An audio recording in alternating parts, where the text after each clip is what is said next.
if your audience is going to grow and change all the time and shift, the museums kind of adapt and grow to that.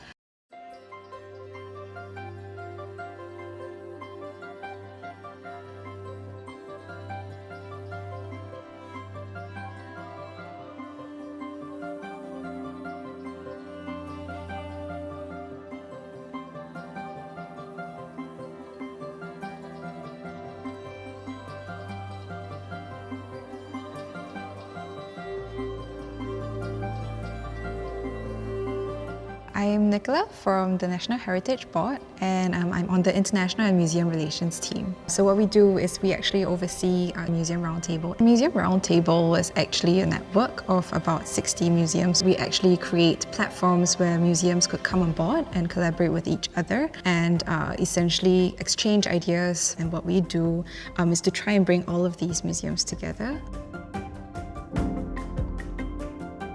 Because you have 60 museums, defining the audience for all of them is really hard. So what we try to do is really introduce a diversity of programs so that the museums can sort of decide when and who they want to reach out to by participating in our programs. It's really challenging to put all sorts of audiences and the types of things they're looking for into one box or even one unit.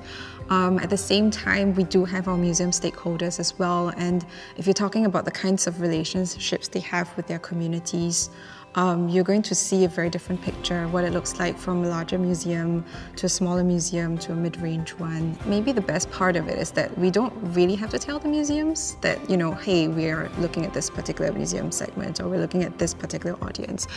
It's more of like, okay, let's try some programs out. Then we start with a larger segment, for example, children or youths. But over time, as we conduct a few programs, that's when it gets refined a little bit, depending on the reception of our programs. I think it would be much better when people do come up enthusiastically to say that, oh, what about this segment of the population? Are we looking at them? And then we really rely on that public feedback to continue where we conduct our programs. Yeah.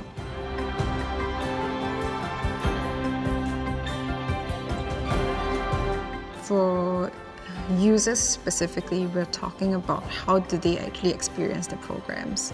So maybe what is not as important is the profile of the audience per se, but more of how they go into it and how they then relate that back to their own personal experience, or what is it about the programs that they find that resonate with them. For example, if I was talking about a much older museum goer, could be in their 60s, could be retiring, and they essentially are just also looking for adventure. They're also looking for new things all the time. That's not too different from someone who's like in their 20s or even in their youth. Even in the museum landscape, we're constantly refreshing and updating these connections. Yeah.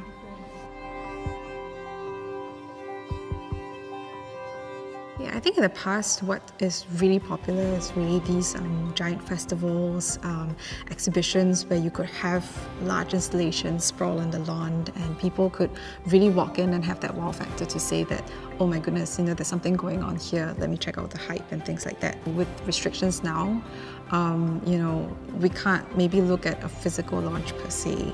So how do we then sort of get the news out there to say there's still something exciting for you, there's still something that I think you would find useful if you're from home, for example. So what we did last year in November was essentially launch an online game, which is called the I Love Museums. What we did was we contacted an artist, and what he does is that he superimposes this very cute character into everyday photographs. And what we thought that that character had that was really special is to spread that love of joy, positivity and love, which we felt was so timely for children's season. We thought that, you know, this would be nice to have and incorporate into a game to make it really attractive for children. We then went down to the different museums to take panoramic shots of the museum spaces. And from there, we superimposed graphics for them to be able to click and find different objects that are hidden. Best part of it was actually hearing parents say that they found their children were engaged with the content, with the game. Of course, it's every parent's dream, you know, to have your child tell you, I want to go to the museum and learn things. So that part was really nice for us.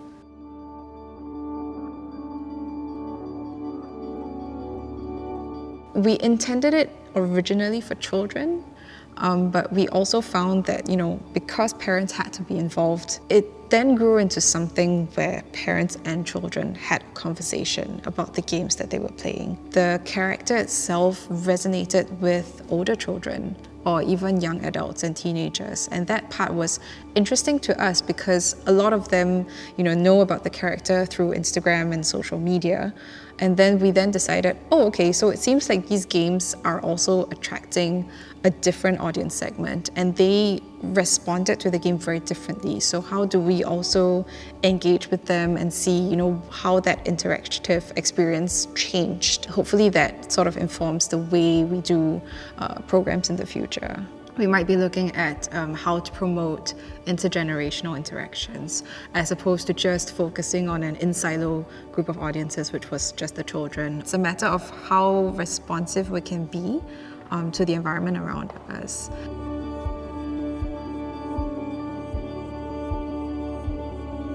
When you're talking about effective markers, everyone sort of has a different definition of it. And I think that has to change constantly in order to be effective. If you're talking about digital engagement, we could track certain things like the user experience. In my game, for example, you could track to see where the clicks are going to on the web page. You can see how long people do stay in rooms and things like that. But I think what is even more important is the perception of that experience.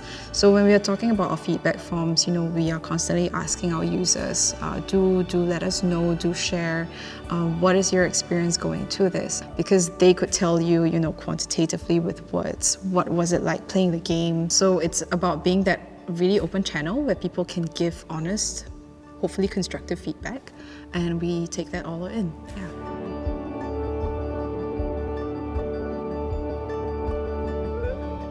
I, for one, would love a new normal where you just have an even wider range of ideas that's being explored. You have different approaches, different methodologies, and that's always more exciting than to have an entire sector that works only in like this one direction. And from there, we sort of learn from each other, and that's really how we grow. I think it would be a bit dangerous if, everyone sort of came in to say this is the best way to do something or this is the only way to do something.